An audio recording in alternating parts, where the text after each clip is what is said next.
That, and it's a chalk fresco, so it dries almost instantly. Hello. Hi, how are you? I'm great. Thanks, Gwen.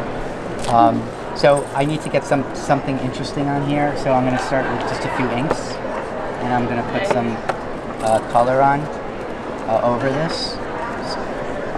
What I'm going to ultimately do is use the new Baked Velvets on this, and there's some that are translucent and some that are opaque, and I'm going to use some of the translucent ones. And because they're translucent, I want to make sure I have something really interesting underneath, because if it is just solid paint, you're just not going to get the interesting differences showing through. And also, because it's translucent, you have to make sure you like what's underneath it, because it's all going to show. So this just makes it a little bit more interesting to me. And how about a little green for a little pop? Probably, if you care about your ink pads, you probably shouldn't use the same sponge over and over on the same pads, but I love mixing things randomly, and then you get a little bit of color you don't expect, and that's really when the magic happens. Alright, so then I'm going to go in with this now. I'm going to go just around the edge, really kind of loosely. I'm going to bring in some red.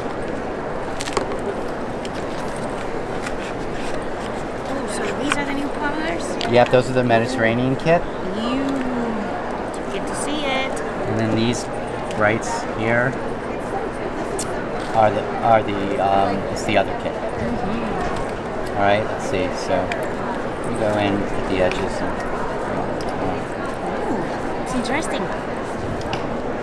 Powder, yeah. Wow. So those are the velvets. So they're a little bit different. Looking forward to see what you do. All right, so I like that, but I want to add more depth to it, so I'm going to add some background stamps. So I'm going to go ahead in here with this one. This is one of my new PaperArtsy minis. I'm just going to really randomly add some texture. I don't really think about what I'm going to do, because I think thinking is the worst thing you can do when you're trying to be creative, at least with mixed media. And let's see, I'm going to get some different ones. Let's bring in some of that red again. And marks like that. And I always try to remember with stamps, they go both ways. So if I do that, I can then do that, and I can get some cross hatches. Nice. That's just a little bit more interesting. Add a little bit there. I also love to use portions of stamps. So for example, if I go with this one, maybe what I would do is skip the focal image of the eye and just ink those. And we'll start a little bit border at the bottom.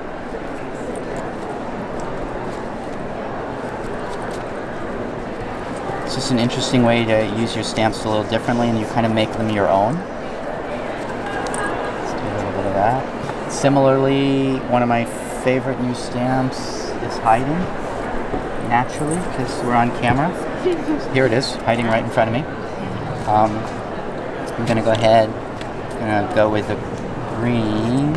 I just love this little element right here.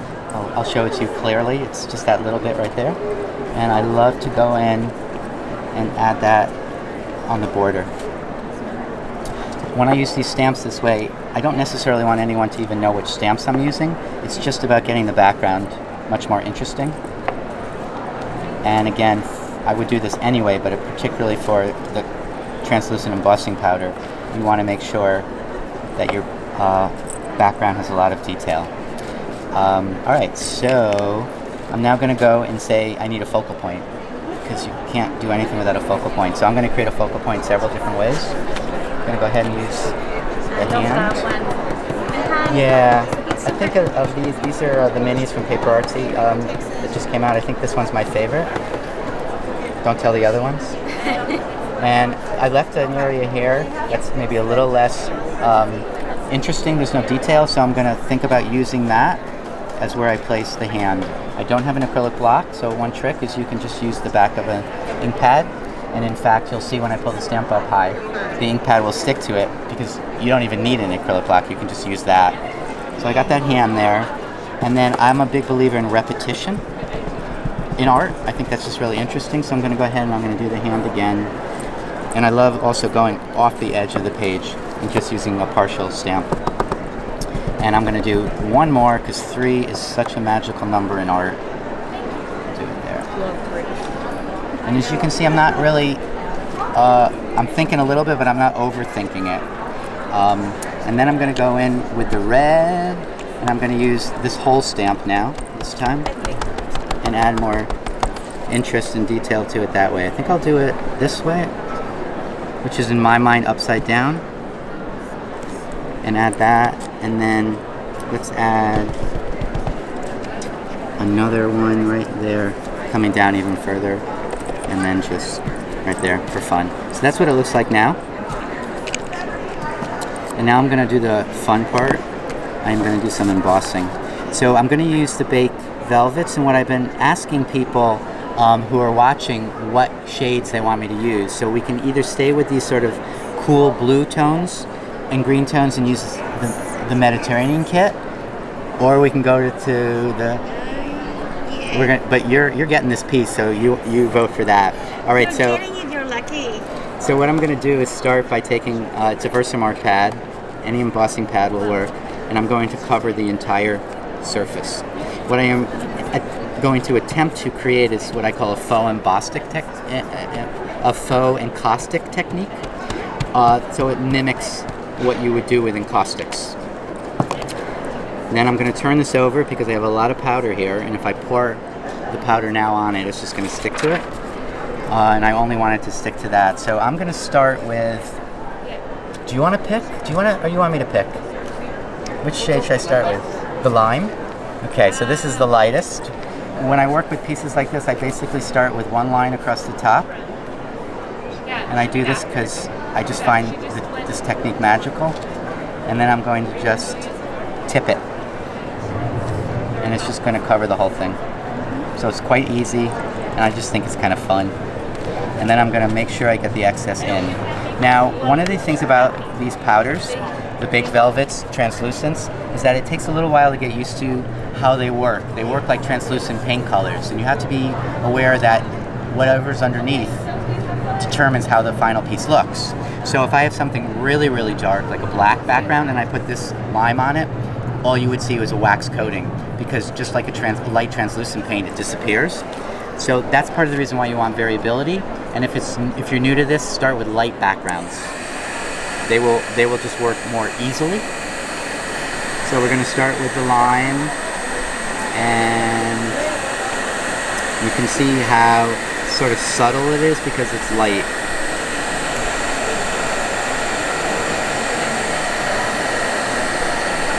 And then what we're going to do is build over this with other colors.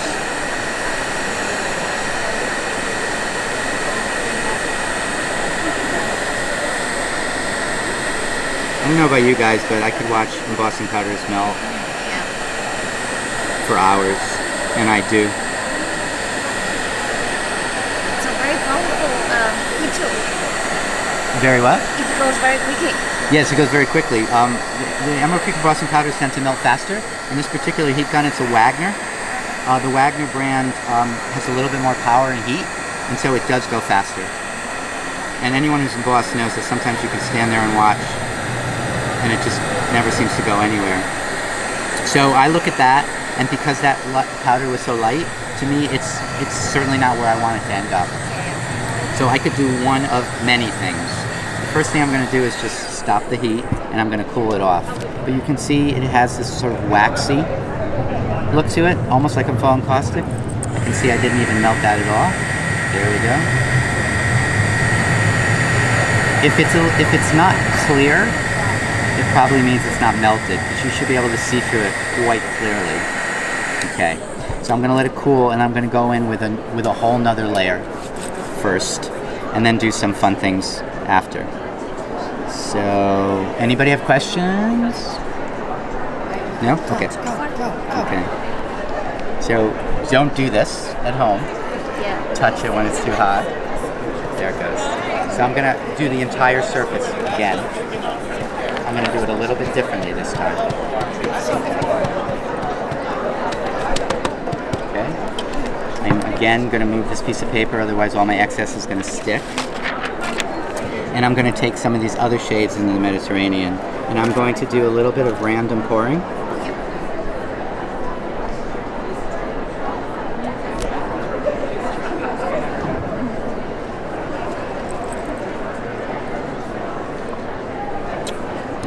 Get that back in there. Okay, and then I'm going to go ahead and I'm actually going to jump into here, and I'm going to brighten that a little bit. And I'm going to use a little bit of the maize, and I'm actually going to use this with my finger, so it's a little bit more gentle. Vibrant. Yeah, this is a bright one. But it's translucent, don't worry. Yes, I know, You'll be able to but I see. love it. And then what's opposite the color wheel of blue? Orange. Yeah, so let's throw some of that in. And notice that I'm also mixing. Yeah. I could actually take a little bit of the maize off, but I knew there was very little because I'm doing it by hand. And so sometimes, so I don't mix all my powders, I just put a little bit on by hand, and that way I don't have to worry that when I pour it off, I've contaminated my powders with another flavor. All right, so let's just get rid of the excess. So There's very little. this is set with the new embossing And powder. let's see what happens now. Estos son con los nuevos, con los embossing. Silvia, para ti, Yeah, so to me this is already more interesting. And that's one of the beauties of these baked velvets that are translucent is you can work in layers, just like you would do with any other mixed media material. And it's the kind of thing where if you don't like it, you just keep working.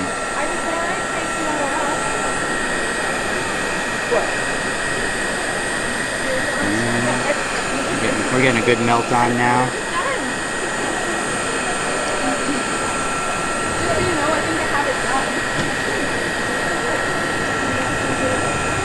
Now when you layer them fully, so for example if I put the maize first with nothing else, it would look, you know, like a brighter yellow.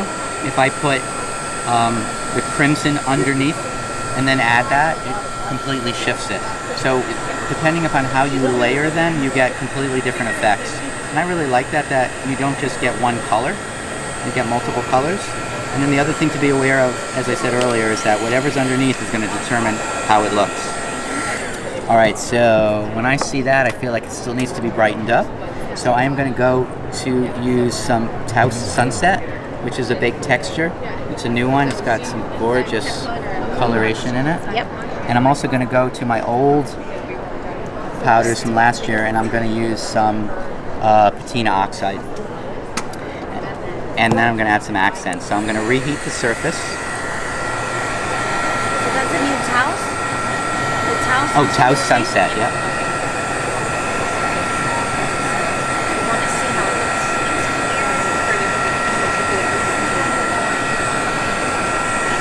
And then I'm going to go in with my fingers.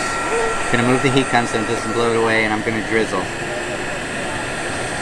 And these are opaque, so wherever it goes, it's going to cover. So you want to do it kind of not too strongly if you want it only as an accent. So we'll bring in a little sunset in there. And then let's bring some patina oxide. Get that down in there.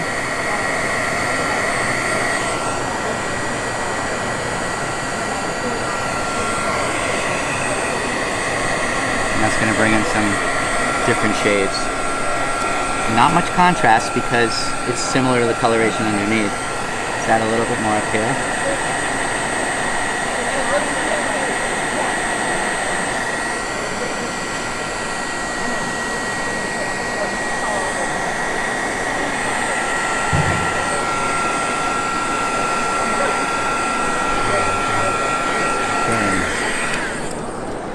So the last thing I'm going to just show you, after I cap these correctly, is that you can add more detail with rubber stamps in sort of an unusual way.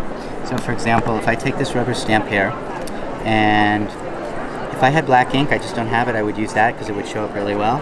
I'm going to take the walnut stain, and I'm going to ink the stamp. I'm going to reheat the surface here. I'm going to do it right here. And once it's heated up fully, I'm going to quickly drop my stamp in it, and I'm going to press. And I'm going to get almost like a wax seal. and I add the ink so you get a little bit extra shadow. Ooh. So I don't want you to touch it yet. Be careful, yeah. But when you do touch it, you'll see it has some dimension, some actual dimension in it. Yeah. I don't know if you can catch the depth there. And again, normally I would use black, but I just can't find my black ink pad. All right, so the one thing I'm not liking about this is that there's not enough detail. So before you get it, I'm going in. Anything you do underneath the surface, you can do over it. But you just need to make sure it's cool enough, especially with a gel pen. Yeah, so I'm going to add some detail with the gel pen. It's still a little warm. I'm rushing it. When it's warm, you're not going to be able to add anything. There it goes. So that it just has a little bit more differentiation.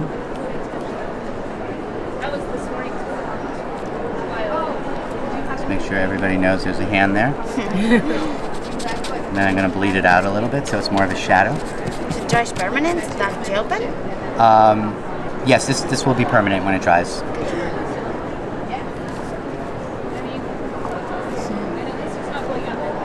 I love that stuff. And then again, I don't want it to be an outline. I just want it to give it some depth.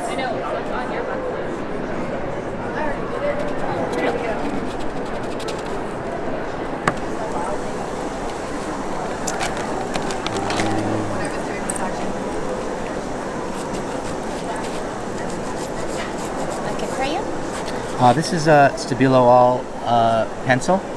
It's one of my favorite pencils to use because you can use it as a pencil, but if you wet it, it's water soluble, and it spreads and bleeds. Okay. So you can get a nice soft effects. If I take it in there, I can blend that in and bring out some of that texture underneath that you've seen from the. Beautiful. And then also, what this piece lacks is it lacks a little contrast. And so I'm adding this just to get a little bit of darker contrast in. We need some bright. And I don't have any bright materials, but if I had one of these like bright crayons, that's what I would do. Let's add a little bit of that. Again, anything you do. Bright crayons? Yeah, like any kind of like a marabou crayon, anything that has some brightness to it. We work over the surface. So I'm going to use this. This is just totally changing it and brightening it up. Yeah. Sometimes I think when people create, it's very easy to get frustrated because it doesn't do what you want it to do.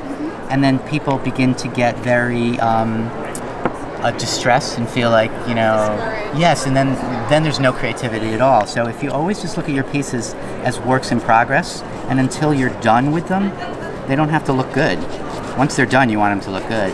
But adding just a little bit of bright over the surface, to me, is changing this pretty dramatically. You're very lucky. Yeah. Because I wasn't about to give you something. Can we cut it in four or something? Well, I can give you this.